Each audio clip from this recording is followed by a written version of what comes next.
মানুষেরা রে, লা তুলহিকুম, তোমরা কিন্তু উদাসীন হইবি না, গাফেল হইবি না।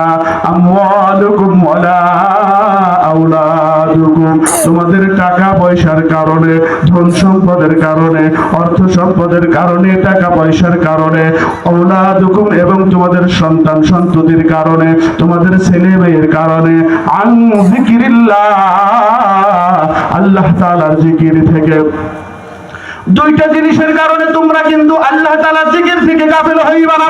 কয়টা জিনিস? আমওয়ালুকুম ওয়ালা আওলাদুকুম, একটা হলো তোমাদের অর্থ সম্পদ, টাকা পয়সা, ধন সম্পদ। দুই নম্বর হলো ওয়ালা আওলাদুকুম, তোমাদের সন্তান সন্ততির কারণে, আন যিকিরিল্লাহ, আল্লাহ তাআলার জিকির থেকে, লা তুলহিকুম, তোরা উদাসীন হইবি না, উদাসীন হইবি না। কিসে থেকে? আন যিকিরিল্লাহ, আল্লাহ তাআলার জিকির থেকে। একটা জিনিস বাজান ভালো করে বুঝবেন, জিকির শব্দের অর্থ হলো স্মরণ। জিকির শব্দের অর্থ কি? কার স্মরণ? সবাই বলেন কার স্মরণ? আল্লাহ বলেন, আরে গোলাম, তোমাদের টাকা পয়সার কারণে, তোমাদের সন্তান সন্ততির কারণে, আন যিকিরিল্লাহ, আল্লাহ তাআলার জিকির থেকে, লা তুলহিকুম, উদাসীন হবি না। ওমাই ইয়াফআল, আল্লাহ বলে, বান্দারে,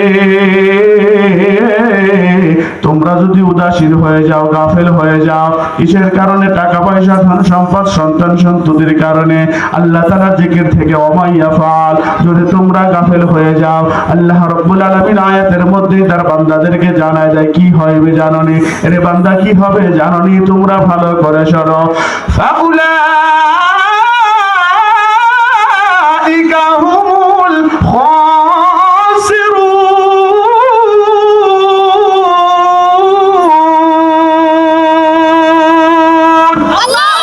আল্লাহ রাব্বুল আলামিন বলেন কি হবে জানো? কি হইবে তোমরা জানোনি? তোমরা বিপদগ্রস্তদের অন্তর্ভুক্ত হইয়া যাইবা, তোমরা কিন্তু বিপদের মধ্যে পড়ে যাইবা। বিপদের মধ্যে পড়ে যাব কিসের কারণে? সন্তান সন্ততির কারণে, টাকা পয়সার কারণে। আল্লাহ তাআলার জিকির থেকে আমি আর আপনি যদি উদাসীন হই, ঠিক কিনা জোরে বলেন? তাহলে বললাম জিকির অর্থ কি? স্মরণ। কার স্মরণ? আল্লাহ। মাশাআল্লাহ, মনে আছে? জিকির অর্থ কি? স্মরণ। কার স্মরণ? আল্লাহ রাব্বুল আলামিন বলেন, ফাযকুরুনি আযকুরকুম ওয়াশকুরুলি ওয়ালা তাকফুরুন। এরে বান্দা, আমি আল্লাহকে স্মরণ কর, আমি আল্লাহ তোদেরকে স্মরণ করব। সাবধান, যতগুলো নিয়ামত রাজি আমি আল্লাহ তোদেরকে দান করেছি, এই নিয়ামত রাজির অকৃতজ্ঞ হইবি না। এখন রিকশাওয়ালাকে বলি, ভাই তুমি আল্লাহর প্রশংসা আদায় করো। আল্লাহ তাআলা তোমাকে যে নিয়ামত রাজি দান করেছে সেটার প্রশংসা আদায় করো। রিকশাওয়ালা বলে, হুজুর আল্লাহ দিয়েছে গুড়ার আন্ডা, নিয়ামতের শুকরিয়া আদায় করব গুড়ার আন্ডা, ঠিক কিনা? এরকম বলে না? হুজুর আল্লাহ কে দিয়েছে আমার? আমাকে 5 লক্ষ টাকার মালিক, 10 লক্ষ টাকার মালিক, আমি তো দিনের দিন খাই, আমি কি এমন নিয়ামতের প্রশংসা আদায় করব? বলে কি বলে না জোরে বলেন? আমি ওই বাজানদেরকে বলি, রে বাজান, বিজ্ঞান তথা সায়েন্স আবিষ্কার করে একটা কথা জানায় দিয়েছে পৃথিবীর মানুষেরা, রে শোন, আমার আল্লাহ তোরে কি দিয়েছে জানোস নি? এই যে আমাকে আপনাকে আল্লাহ তার একটা বডি ফিটনেস দান করেছে, 2টা চক্ষু দিয়েছে, সুন্দর বডি ফিটনেস, হাত পা দ্বারা রূপান্তরিত করেছে। আল্লাহ বলেন, ও পৃথিবীর মানুষ কি দিয়েছি শোন, বর্তমান লন্ডনের বিজ্ঞানীরা আবিষ্কার করে একটা কথা জানায় দিয়েছেন, একটা মানুষের দেহের ভিতরে আমার আল্লাহ কমপক্ষে 20 কোটি টাকার সম্পদ দ্বারা সাজাইছি। সুবহানাল্লাহ বলেন। কয় কোটি টাকা? সামান্য সময়ের মধ্যে যদি মেনে নেই, আল্লাহ তাআলা মানব দেহের ভিতরে 20 কোটি টাকার সম্পদ দান করেছেন। একজন দিনমজুর অথবা ভিক্ষুক, যিনারা বাজারে বাজার ভিক্ষা করে করে নিজের জীবন পরিচালনা করে, এমন একজন ভিক্ষুক বা একজন গরিব মানুষকে যদি বলি, রে ভাই, আমি তোমার সন্তানটাকে চাই, তোমার সন্তানটাকে আমি নেব, তোমারে 30 কোটি টাকা দেব, শুধু জব করবো, কয়জন দিবে? আমার কথা মনে বুঝেন নাই? কেউ দিবে নাকি? কেউ দিবে না। তার মানে বলি, আল্লাহ তাআলা আমাকে আপনাকে যে মানব দেহ বানাইছে, এটার কোনো মূল্য নাই, অমূল্য, ঠিক কিনা জোরে বলেন? আমার বাজান, তাও যদি না বুঝে আসে, ওই বাপজানদেরকে বলবো, রে বাজান,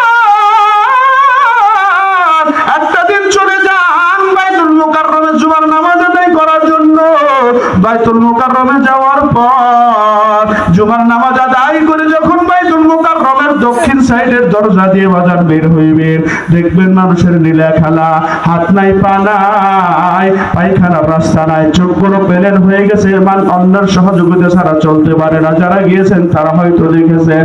আমি বলি বাজান রে, ওই দিকে তাকাইলে তখন আল্লাহ তাআলার শুকরিয়া আদায় করতে হবে। তাও যদি বুঝে না আসে, আমি একজন মানুষ সম্পর্কে জানি, আল্লাহ তাআলা ওই গোলামকে, আল্লাহ তাআলার বান্দাকে আল্লাহ তাআলা কমপক্ষে 50 কোটি টাকার মালিক বানাইছে। কমপক্ষে 50 কোটি টাকার মালিক বানানোর পরে একটা প্রোগ্রামের ভিতরে আল্লাহর বান্দার সঙ্গে আমার সরাসরি সাক্ষাৎ। আমিও খাইতে বসেছি, আল্লাহর বান্দাকে বললাম স্যার আপনিও খান, আপনিও খাইবেন, আমিও খাবো, একসঙ্গে খাবো। বলে হুজুর আমি খাইতে পারবো না, আপনি খান। কৌতূহল বশত জিজ্ঞাসা করলাম স্যার কেন খাবেন না? বলে হুজুর আমার গরুর গোশত খাওয়া নিষেধ। বললাম স্যার এক টুকরা মুরগির গোশত খান। বলে হুজুর তাও খাবো না। বললাম একটু মাছ খান। বলে তাও খাওয়া যাবে না। বললাম স্যার সুন্দর 1 নাম্বার গরুর দুধ দ্বারা পায়েস পাকাইছে, সুন্দর, খুব সুন্দর ঘ্রাণ আসতেছে, একটু খা। তিনি বললেন হুজুর এটাও আমি খেতে পারবো না। আমি বললাম স্যার যে সমস্ত খাবারের কথা আমি আপনাকে বললাম, প্রত্যেকটা মানুষের খাবারগুলো প্রিয়, আমরা ভালো খেয়ে থাকি, আপনি একটা খাবার খাবেন না তো কি খাইবেন জানতে চাই। আল্লাহর বান্দা একটা ব্যাগ থেকে বাজান ছোট্ট একটা বাটি বের করলেন, প্লাস্টিকের বাটি বের করার পরে আমি লক্ষ্য করে দেখলাম ওহার ভিতরে কিছু যাও দেখা যায়। বললাম স্যার এটা কি? কয় হুজুর এটা হচ্ছে আমার খাবার। বললাম মানেটা বুঝলাম না, একটু ভালো করে বলেন। আল্লাহর বান্দা বললেন হুজুর আমার এইগুলো খাবার, এই খাবারের ভিতর আছে শুধু আওলা চাল, লবণ দিয়ে সিদ্ধ করা যাও, এই ছাড়া আমার কোনো খাবার খাওয়া যাবে না। বললাম কেন? কয় হুজুর আমার ব্রেন গুলো, আমার 2টা কিডনি ড্যামেজ হয়ে গিয়েছে, আমি হার্টের রোগে হার্টগুলো ব্লক হয়ে গিয়েছে। আমাকে ডাক্তার বলছে স্যার দুনিয়ার জমিনের মধ্যে যদি বাঁচতে চাও গোশত খাইতে পারবেন না, মাছ খাইতে পারবেন না, দুধ খাইতে পারবেন না, চিনি খাইতে পারবেন না। ও স্যার দুনিয়ার জমিনে বাঁচতে হলে শুধু আওলা চালের যাও সিদ্ধ করা খাইবেন, অন্যটাই খেতে পারবেন না। তখন আল্লাহ তাআলাকে ধন্যবাদ জানায়া মনে মনে শুকরিয়া আদায় করলাম, আলহামদুলিল্লাহ আল্লাহ গো 50 কোটি টাকার মালিক তুমি আমারে বানাও নাই, কিন্তু শরীরটা ভালো আছে, সামনে যা আছে সব ফিরিস। ঠিক কিনা জোরে বলেন। মনে মনে বললাম এমন 50 কোটি টাকা দ্বারা কচু হবে কচু, ঠিক কিনা? আর যদি না বলেন আল্লাহ আপনারা কিছু দেয় নাই, আল্লাহ আপনারা কি দিয়েছে একটু ভালো করে শুনে রাখেন। আল্লাহ রাব্বুল আলামিন অপর আয়াতের মধ্যে তার বান্দাদেরকে ডাক দিয়া বলেন আলাম নাজআল লাহু আইনাইনি ওয়া লিসানাও ওয়া শাফাতাইন।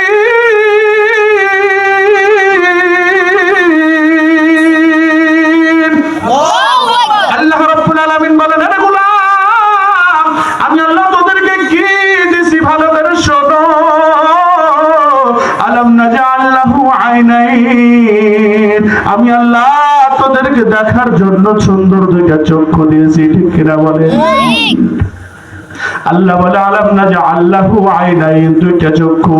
আমি আল্লাহ তোদেরকে 2টা চক্ষু দিলাম, ওয়া লিসানাও ওয়া শাফাতাইন। এরা গোলাম কথাগুলো যেন ভালো করে বলতে পারো, স্পষ্ট করে বলতে পারো। আমি আল্লাহ কথা বলার জবান দিলাম, এই কথা যেন স্পষ্ট শুদ্ধ করে বলতে পারো।